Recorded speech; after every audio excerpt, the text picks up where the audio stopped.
Nessa aula de hoje a gente vai abordar a embriologia comparada, que é um assunto também muito importante para o Enem, para os vestibulares, enfim. Bom, sem perder tempo indo direto ao ponto, depois que nós temos aqui o zigoto, que é o produto da fecundação, tá? Espermatozoide, óvulo, juntou lá, fez um zigoto, fecundação. Nós vamos ter agora um processo aqui de divisão. A gente vai ter aqui um processo de segmentação, aonde nós temos divisões que vão levar à formação dessa estruturinha aqui chamada de mórula, tá? Então são essas divisões, as segmentações, tá? Alguns autores chamam de clivagens também. E esse tipo de divisão, ou seja, o resultado da formação da mórula, vai depender muito do tipo de ovo, tá? Que nós teremos lá, do tipo de óvulo, digamos assim, tá? Que a gente vai ter quanto ao acúmulo de vitelo. Calma, vem aqui comigo. Gente, os óvulos têm um material nos animais, nos diferentes animais, chamado vitelo. E esse material está associado ao processo de quê? Ele está associado ao processo de nutrição. Ele vai ser uma reserva nutritiva para o indivíduo, tá ok? Então veja só, alguns são isolécitos ou oligolécito, que é esse daqui, ó. Tá? Vou escrever aqui para você. Hoje o quadro vai ficar cheio de informações. Então esse aqui é o chamado oligolécito, porque ele tem pouco vitelo, distribuído de maneira uniforme. Então quando ele se divide, essas células aqui, tá? Elas vão ter o mesmo tamanho. Vão ser células de tamanho muito equivalente, tá? Para que você entenda. Então isso acontece, por exemplo, nos cordados, nos equinodermos de maneira geral. Tá? Tô dando só exemplos aqui. Já esse ovo aqui, ele vai ser chamado de heterolécito, tá? Heterolécito, ou seja, a quantidade de vitelo, você pode observar que ela é maior nessa parte aqui de baixo do que propriamente na parte de cima, tá? Ou seja, tem polos diferentes. Então eu vou originar aqui esses blastômeros de tamanhos diferentes. Uns maiores, que são os macrômeros, tá? E uns menores aqui que vão ser os micrômeros. E isso acontece nos anfíbios. Já na segmentação de alguns répteis e peixes, a segmentação ela é parcial, tá? Enquanto que essa segmentação aqui, ela acontece no ovo todo, tá? Essas duas segmentações aqui, elas vão ser holoblásticas, tá ok? Enquanto elas vão ser holoblásticas, porque acontece, ó, no ovo todo, holo, quer dizer total, essas outras aqui vão acontecer apenas em parte do ovo. Então elas vão ser meroblásticas, tá? Elas vão ser meroblásticas, ou seja, acontece em parte do ovo. Nesse ovo aqui, que é chamado de telolécito, ó, telolécito, tá? Ele tem o vitelo todo concentrado num dos polos. E aí, na hora da divisão, só aquela parte que não tem o vitelo, que tem muito pouco, é que vai dividir. Vai formar uma divisão meroblástica discoidal aqui, ó. Vai formar um disco de células na parte superior. Enquanto que esse aqui, esse último, que é um ovo chamado de centrolécito, tá? Onde o vitelo está só no centro aqui, ele vai dividir só na periferia, só na parte periférica aqui dele. Então, ela vai ser uma segmentação meroblástica, diferente dessa daqui, tá? Ela vai formar uma superficialidade de células que se dividiram. Isso aqui acontece, por exemplo, nos artrópodes, tá bom? Tranquilo? Então, esses aqui são os tipos de segmentação. Agora, vindo para cá, depois que você tem a formação da mórula, logo após essas clivagens, a gente vai ter a formação de uma estrutura chamada blástula, que é uma cavidade que acumulou líquido no seu interior. E esse acúmulo é importante porque ela vai começar a se dobrar, tá? Então eu formo a blástula, que é uma estrutura maior, cavidade cheia de líquido. E essa estrutura vai sofrer, no geral, porque a gente explica a embriologia geral, para que você entenda, ela vai sofrer como se fosse um aperto de baixo para cima aqui, tá? Ela vai sofrer um movimento aonde é como se houvesse uma pressão aqui de baixo para cima, e ela que está assim, ó, vai começar a adentrar e dobrar nesse sentido. Então ela fica assim dobrada. Então esse processo aqui de formação da gástrula, ele é chamado de gastrulação, Tá ok? Isso aí é a gastrulação. Então, nessa gastrulação, a gente vai dar início a um próximo processo, mas aqui ainda assim é importante, presta bem atenção nisso daqui, ó. Aqui você formou o intestino primitivo do embrião. Isso aí é chamado de arquêntero, tá? Isso aí é o chamado arquêntero. Então, é uma parte muito importante. E aqui existe um poro que liga esse arquêntero, tá, ao meio externo, que liga esse intestino primitivo ao meio externo. E essa estrutura é chamada de blastóporo, tá bom? Blastóporo. Então nós temos o intestino, que é o arquêntero, e o blastóporo. Inclusive os animais vão se classificar de acordo com isso. Aqueles animais cujo blastóporo aqui, ó, tá? Ele vai dar origem à boca, nós chamamos eles de deuterostômios, tá? Da origem à boca são os protostômios, tá bom? Tá? Só para não vai ter adição não, vai ficar assim mesmo. Então, boca, protostômios e ânus, deuterostômios, tá bom? Então, aqueles que vai dar origem ao ânus vai ser o indivíduo chamado de deuterostomado, deuterostômio. Muito importante isso aí para você. Bom, então, imagina que eu faço um corte bem aqui nessa gástrula, tá certo? Faço um corte aí na gástrula e aí eu tiro essa tampinha aqui e coloco para você ver assim, ó. Ela vai ter mais movimentos, mais dobramentos. Mas aqui eu quero que você entenda que já formamos aqui dois tecidos, dois folhetos embrionários. O mais externo, que vai ser o ectoderma, e o mais interno aqui, que vai ser quem? O endoderma, tá ok? Já formamos aqui. Ou seja, o mesoderma é o último a se formar. Ele vai se formar aqui também, tá? Mas ele vai ser o último a se formar. E essa estrutura começa a fazer movimentos e dobramentos dos tecidos até formar essa figura característica aqui, que é como se fosse um animal cortado, tá? Transversalmente, assim, ó.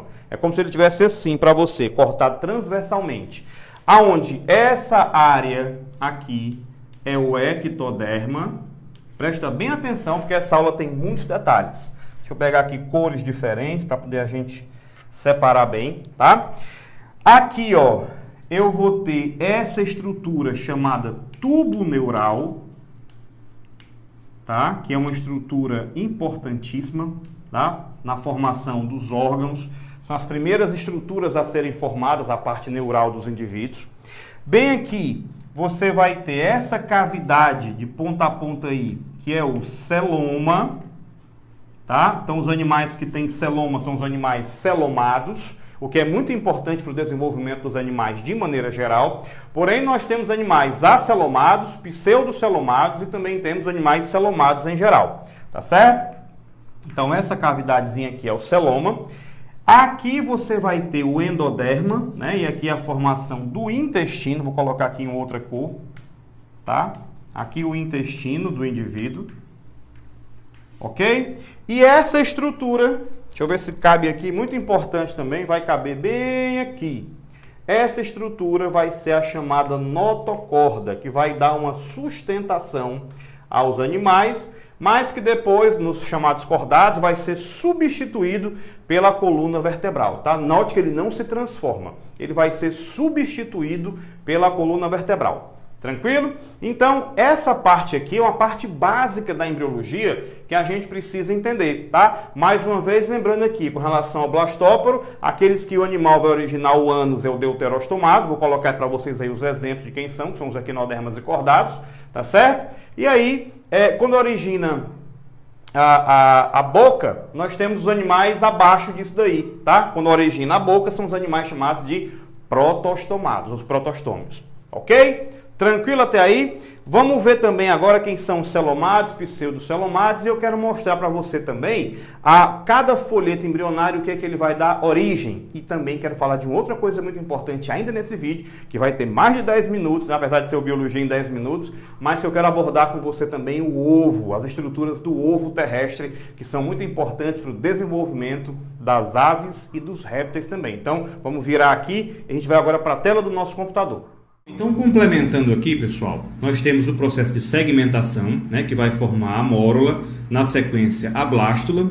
o processo de gastrulação, que vai formar a estrutura chamada de gástrula, e a organogênese, né, que é o processo de formação dos órgãos e que vai começar com a neurula, ou neurulação, que é a formação, né, da parte neural do indivíduo. Que como é o tecido mais complexo, é claro que ele tem que ser aquele tecido que vai ser formado primeiro, tá bom? Então, a organogênese é a fase em que nós temos a diferenciação, tá, dos órgãos, formação dos órgãos, a partir dos folhetos embrionários, e a neurulação é a fase inicial da formação dos órgãos, da organogênese, porque nós temos aí a complexidade muito grande desse tecido.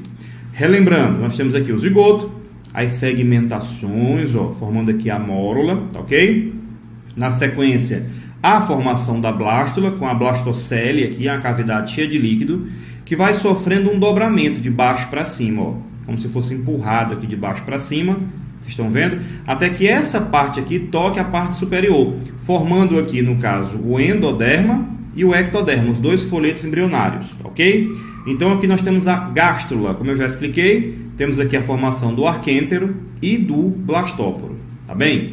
Então, aí no processo de organogênese, nós temos a formação inicial aqui, ó, do tubo neural, tá? O tubo nervoso do indivíduo. Essa aqui é a parte dorsal do corpo dele. Aqui nós temos o mesoderma, essa parte aqui toda em vermelhinho é o mesoderma, e o azul o ecto, tá bom? E aí, nós temos aqui a formação do celoma, que é uma cavidade extremamente importante para o desenvolvimento dos outros órgãos. Aqui a notocorda, como eu já expliquei no desenho na lousa, tá? Onde será substituída, né? E aí virá a coluna vertebral, tá bom? E aqui nós temos o seguinte, uma classificação muito importante com relação ao celoma. Aqueles indivíduos que não têm a formação do celoma, tá? Eles são triblásticos, têm aqui a mesoderme, mas não forma cavidade alguma. Então são chamados acelomados, que é o caso aqui, por exemplo, dos plateumintos. Já no caso dos nemateumintos, né, nós temos aqui a formação de um pseudoceloma, que é uma cavidade, existe uma cavidade, mas ela não é formada completamente pela mesoderma, ela é formada parcialmente pela mesoderma. Você vê mesoderma aqui na parte externa, mas na parte interna do corpo nós temos o endoderme. Então, não é formado completamente pelo meso. Por isso que esses animais são chamados de pseudocelomados, tá bom? E aí, nós temos aqui de anelídeos para frente, né, anelídeos, equinodermas e tal, nós temos aqui a formação de uma cavidade completamente formada, aqui no caso, pelo mesoderma. Como você pode observar, essas cavidades aqui formadinhas que dão o título, né, para o indivíduo de celomado. Tá bem? Muito bem, tem mais coisa que eu quero te explicar aqui. Então vamos só observar o seguinte. Quando a gente fala da gente, tem questões que cobram isso, tá? Nós temos os três folhetos, obviamente, o ectoderma, o meso e o endo. Então, ectoderma vai originar o quê? Ela vai formar a epiderme, tá? E os anexos da epiderme que vão apresentar, que vão existir lá, como as glândulas, tá certo? Os fâneros, né? No caso as unhas, por exemplo, tudo de origem ectoderma, e o nosso sistema nervoso.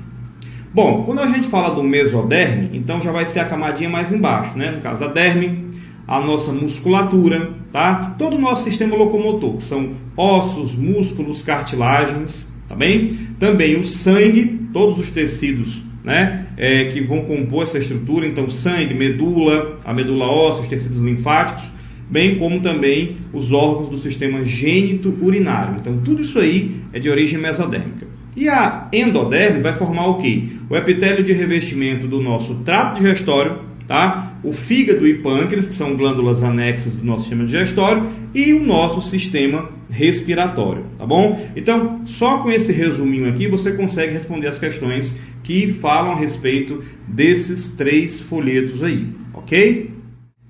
E por último, eu quero abordar aqui com vocês os chamados anexos embrionários, e a gente usa aqui no caso o ovo, né, como uma estrutura muito importante que permitiu aos indivíduos que conquistassem de vez o ambiente terrestre, esse ovo que vai surgir com os répteis, tá? E para que esse embrião, que você está vendo aqui, ó, para que esse embrião se desenvolva, de fato, dentro da estrutura do ovo, se faz necessário algumas estruturas que vão auxiliá-lo nesse desenvolvimento. Então, nós temos aqui, por exemplo, né, uma estrutura chamada bolsa amniótica, o amnion, está aqui, ó, por isso que é chamado o ovo, é chamado de amniótico, né, um ovo amniótico. Então, ele tem essa bolsa de água que hidrata, que protege, que evita o ressecamento do embrião, tá certo? Mantém a temperatura dele constante. Nós temos aqui também o saco vitelínico, tá? Que vai conter todo um material de reserva nutritiva que para ele, então, esse saco vitelínico, a função dele é fornecer o nutriente para o embrião para que ele possa se desenvolver, tá bom? E ele vai, obviamente, armazenar essas excretas em algum lugar. E essas excretas dele aqui, no caso, são armazenadas nessa outra estrutura que é o alantoide, tá? Então, o alantoide ele faz o armazenamento dessas excretas e também auxilia no processo de trocas gasosas, né? Juntamente com a membrana mais externa, que é o córion, bem aqui, ó. Inclusive, a gente pode até chamar essa região aqui de alantocórion, né? Que é a fusão do alantoide com o córion, que tem a função de realizar essas trocas gasosas, permitindo assim o desenvolvimento desse embrião, tá bom? Além da casca, tá? Essa casca também é importante, porque ela, além da proteção mecânica, ela acaba também sendo uma fonte de cálcio, né? Então esse alantoide junto com esse córion também vão remover esse cálcio aí da casca e destinar à formação do esqueleto do embrião, tá bom? Então aqui nós finalizamos essa aula, é uma revisão sucinta, obviamente, né? Para que você consiga relembrar esses tópicos aí para o seu Enem, para o seu vestibular, para os seus estudos, tá bom? E eu aguardo você num próximo vídeo aqui no nosso canal. Um grande abraço e a gente se vê em breve.